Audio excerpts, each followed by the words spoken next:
말은 번지르르하게 하는데 그 사람을 믿기는 힘들다. 청산유수에다가 논리적이고 표현력도 뛰어나고 심지어 유머 감각도 있는데 이상하게도 그 사람 자체는 믿기가 어렵다. 그런 사람 보셨습니까? 그런 사람이 있죠. 그런가 하면 또 어떤 사람은 말은 잘 못합니다. 그럼에도 그 사람은 믿을만하다.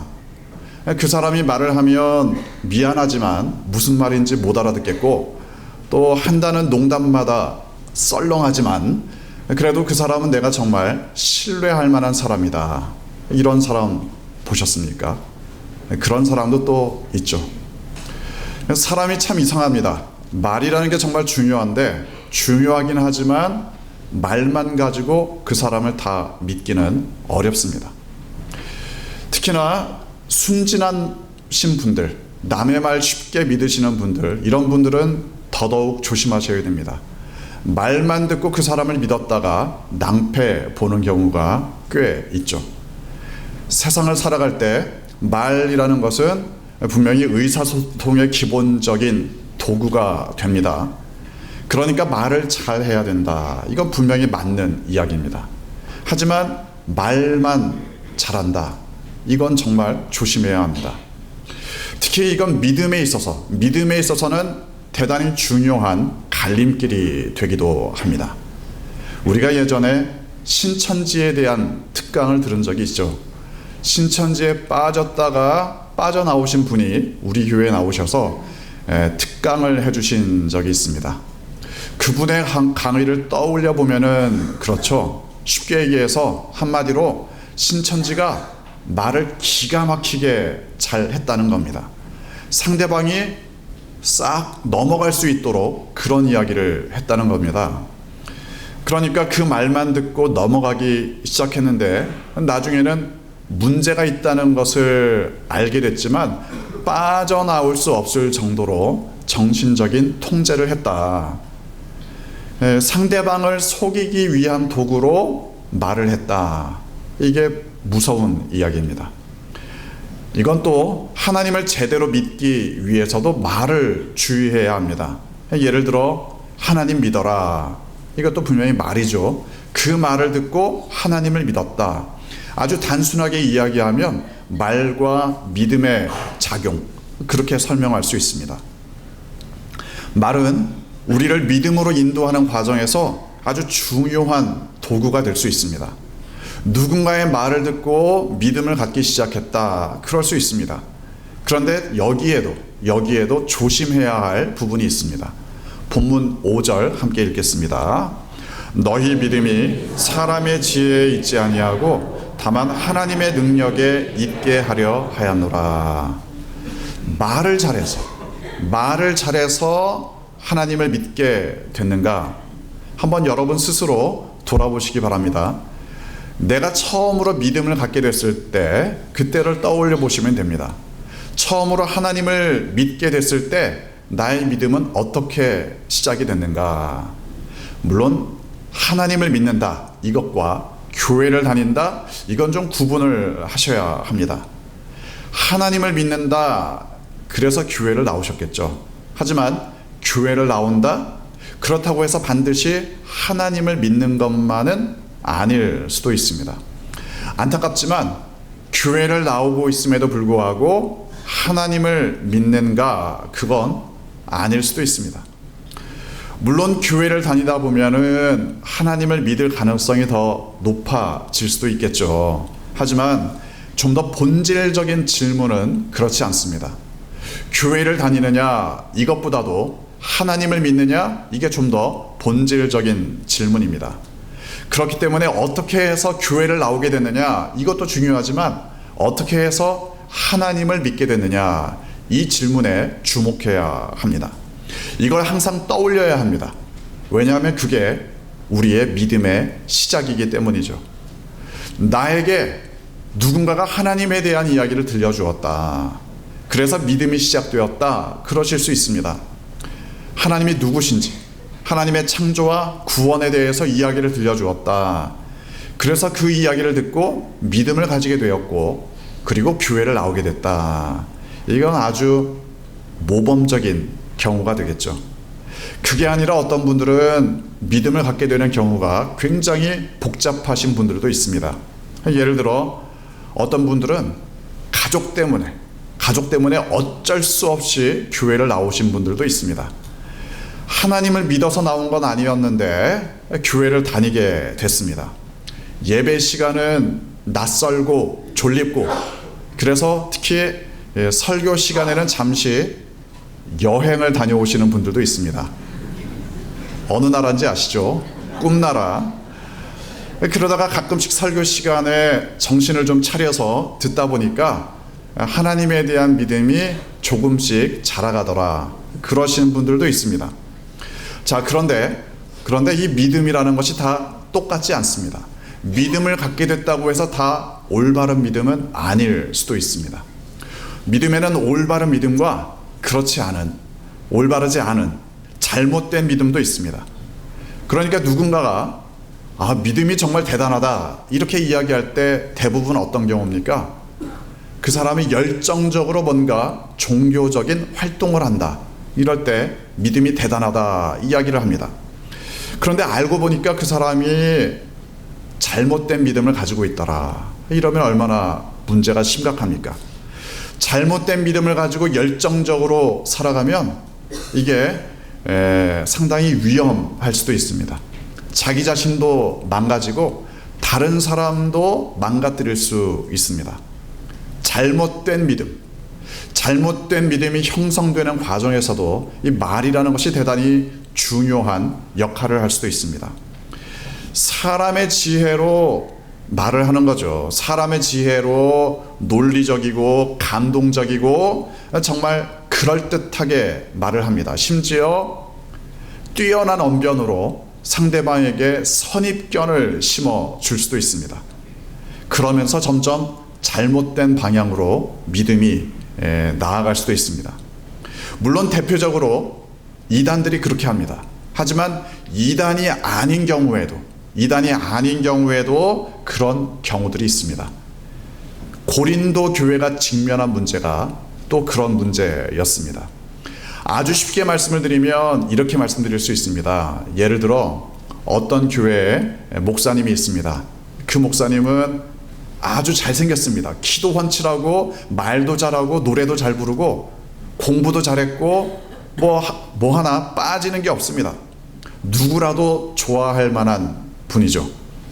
그런데 이 교회 성도님들이 다른 사람들에게 전도할 때 이렇게 한다고 생각해 보시기 바랍니다.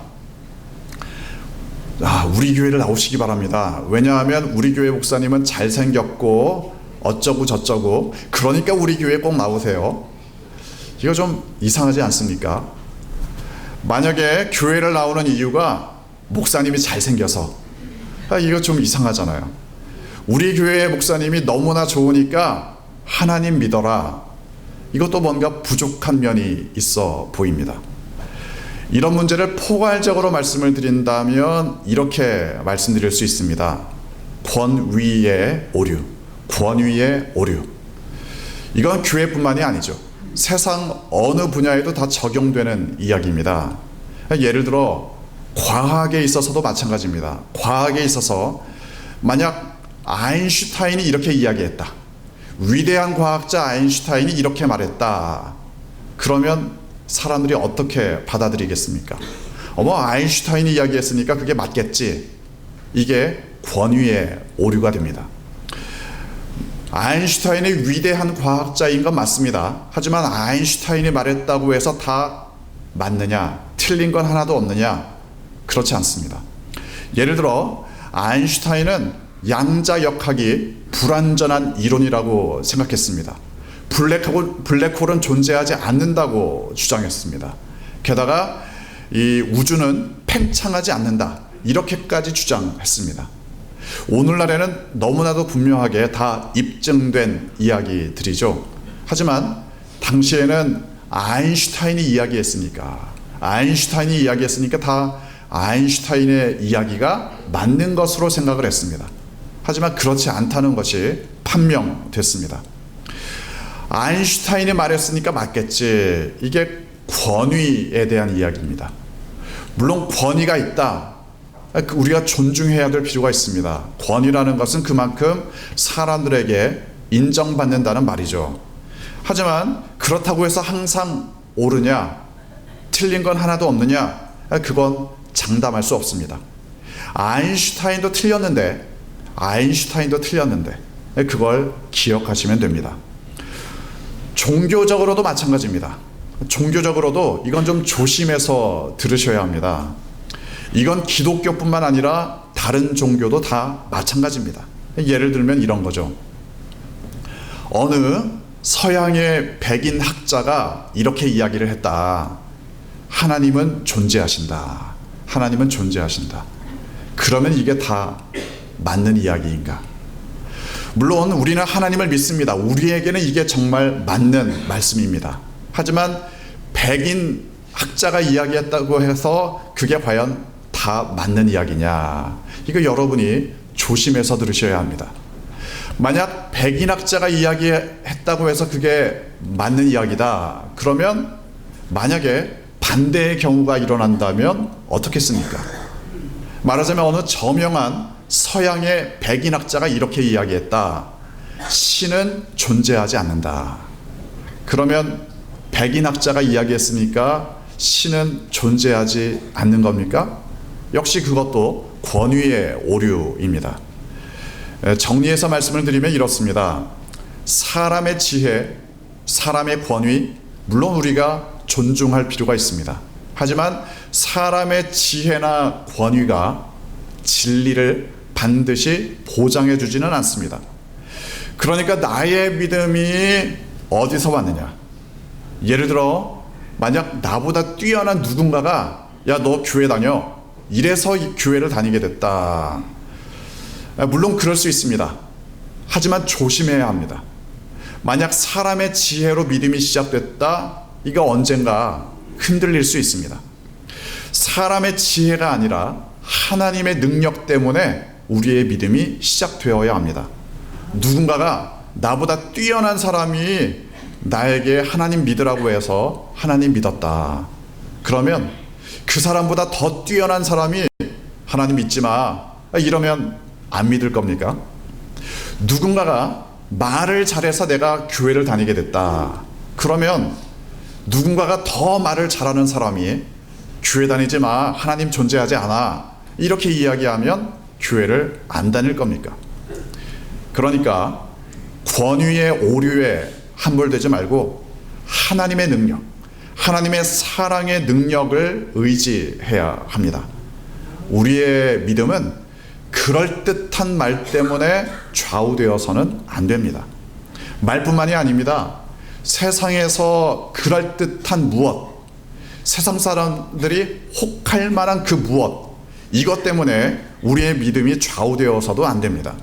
예를 들면 어느 교회가 그럴듯한 교회 건물을 가지고 있다.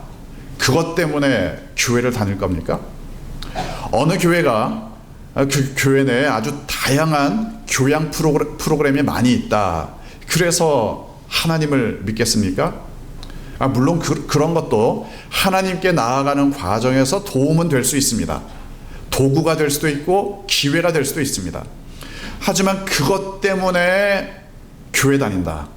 그러면 더 좋아 보이는 게 있으면 교회를 떠날 수도 있습니다.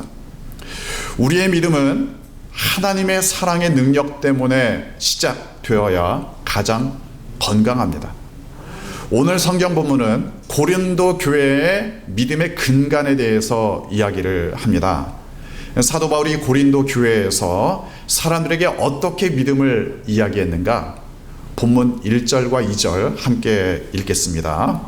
형제들아, 내가 너희에게 나아가 하나님의 증거를 전할 때 말과 지혜의 아름다운 것으로 아니하였나니 내가 너희 중에서 예수 그리스도와 그가 십자가에 못 박히신 것 외에는 아무것도 말하지 아니하기로 작정하였습니다.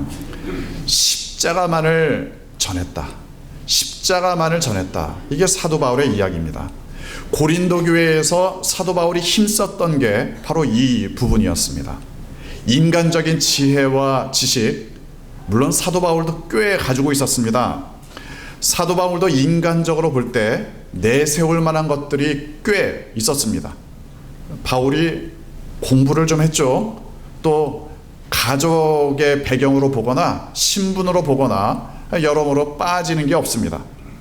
그럼에도 불구하고 세상적으로 내세울 만한 것으로 이야기하지 않았다.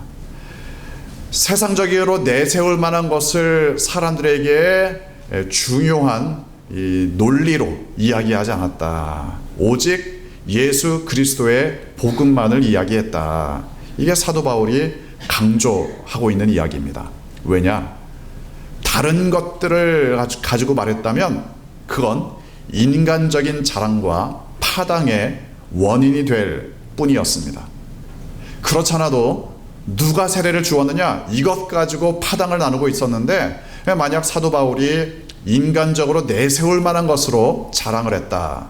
그러면 또 얼마나 사람들이 갈라지겠습니까? 그러니까 십자가만을 전했다. 사람의 지혜가 아니라, 사람으로서 내세울 만한 것이 아니라 하나님의 지혜와 사랑만을 전했다. 고린도 교회의 분열을 수습하기 위해서 사도 바울이 계속해서 강조합니다. 그래서 어떻게 했느냐? 많이 알고 있음에도 불구하고 잘 모르는 것처럼, 내세울 만한 것이 많이 있음에도 불구하고 내세울 것이 없는 사람처럼, 그리고 오직 우리를 구원하신 예수 그리스도의 십자가만을 전했다. 이게 사도 바울의 이야기였습니다. 우리도 마찬가지입니다. 많이 알고 있고 내세울 만한 것도 꽤 있지만 우리는 예수 그리스도의 십자가만 전하면 됩니다. 물론 세상적인 지식과 배경이 도움이 되는 부분도 있습니다. 하지만 궁극적으로는 하나님의 능력을 신뢰해야 됩니다.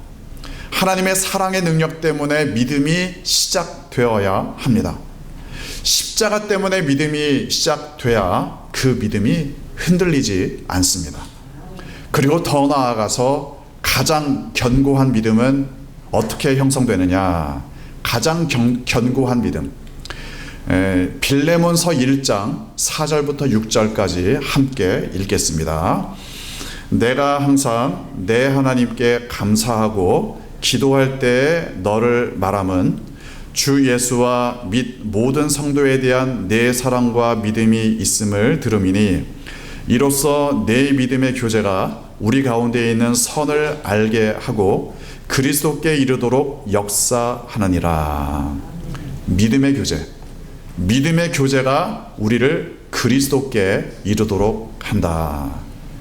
많은 분들이 빌레몬서를 좋아하는 이유가 있습니다.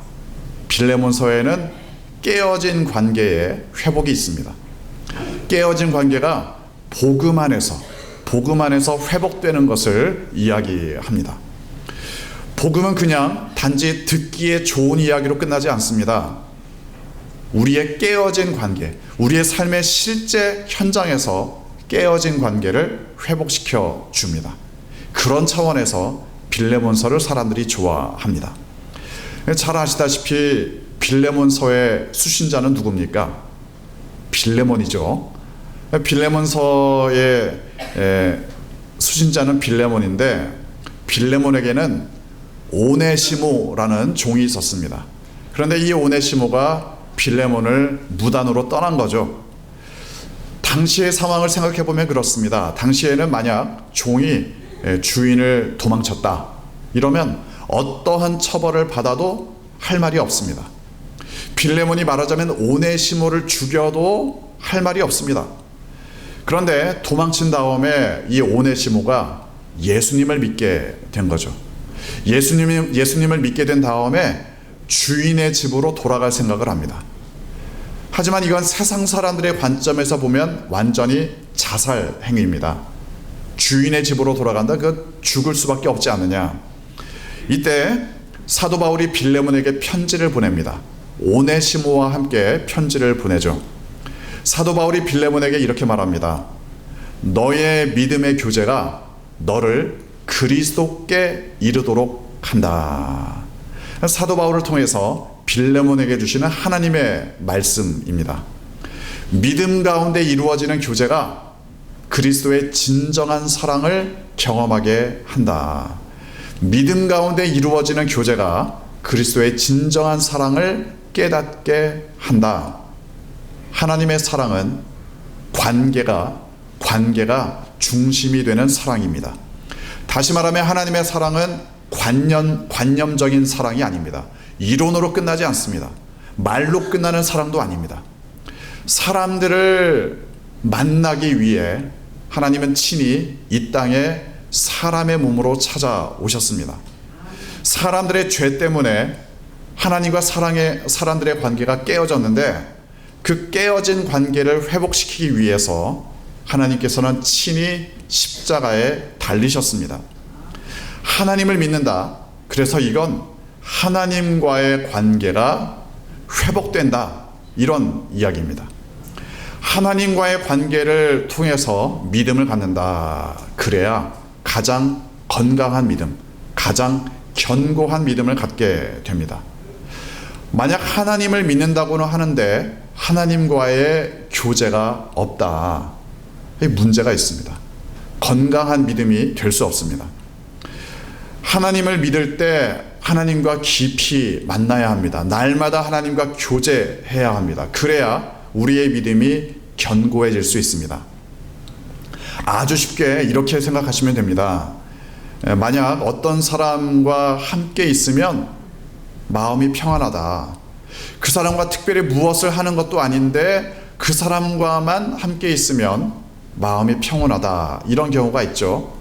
그런 경우가 건강한 관계의 중요한 특징입니다. 어떤 사람과의 관계가 건강하면 무엇을 많이 하지 않아도 그 사람과 함께 있기만 해도 마음이 평온해질 수 있습니다. 반대로 관계가 건강하지 않으면 항상 불안합니다. 그 사람과의 관계가 건강하지 않으면 그 사람이 무슨 말을 해도 그 사람이 아무리 좋은 선물을 해주어도 마음은 항상 불안합니다. 그 사람이 아무리 훌륭한 말을 해주어도 마음이 불안정한 건 어쩔 수 없습니다. 관계가 건강하지 않으면 말로써 그 불안을 없앨 수 없습니다. 믿기가 어려워집니다. 우리의 삶 가운데 어떤 분들은 이렇게 말합니다. 교회를 나오니까 하나님을 믿으니까 좀 어떠십니까? 그러면 마음이 평온해졌다. 이런 분들이 있습니다. 물론 우리의 마음이 평온해지는 건 여러 가지 이유가 있을 수 있습니다. 하지만 하나님과의 건강한 관계가 되면 우리의 마음도 평온해집니다. 당연한 결과입니다. 인간의 지혜로운 말 또는 어떠한 놀라운 사건, 기적, 이것으로 믿음을 시작했다. 그렇게 시작할 수도 있습니다. 하지만 그 믿음이 관계의 믿음으로 발전하지 않으면 그 믿음은 건강해질 수 없습니다. 항상 불안합니다. 인간의 지혜로운 말 때문에 믿음이 시작됐다. 역시 그럴 수도 있습니다. 하지만 하나님과의 관계를 회복하며 그 믿음이 견고해져야 합니다. 관계를 회복하는 사람, 그 믿음이 우리를 진정한 평안으로 인도합니다. 복음 안에서 하나님과의 관계가 먼저 회복되어야 합니다. 그래야 다른 사람들과의 관계도 어떻게 회복을 해야 되느냐, 올바른 방향을 찾아갈 수 있습니다. 나는 예수님 믿은 지 오래됐는데 뭐 믿음의 시작을 이야기하느냐, 그렇지 않습니다. 믿은 지 오래됐어도 만약 관계 중심의 믿음이 아니라면 그 믿음은 건강하기가 어렵습니다. 항상 불안하고 흔들리기가 쉽습니다. 심지어 성경에 대한 지식이 많이 있다. 그래도 그런 믿음은 흔들리기가 쉽습니다. 다시 시작하는 마음으로 하나님과의 관계를 추구하시기 바랍니다. 날마다 하나님과의 교제에 깊어지시기를 바랍니다. 하나님과의 관계, 사람과의 관계가 그렇게 온전한 하나님을 향한 믿음으로 말미암아 견고해지시기를 바랍니다. 그래서 그 관계 가운데 복음의 능력을 날마다 경험하시는 여러분 되시기를 주님의 이름으로 축원합니다. 기도하겠습니다.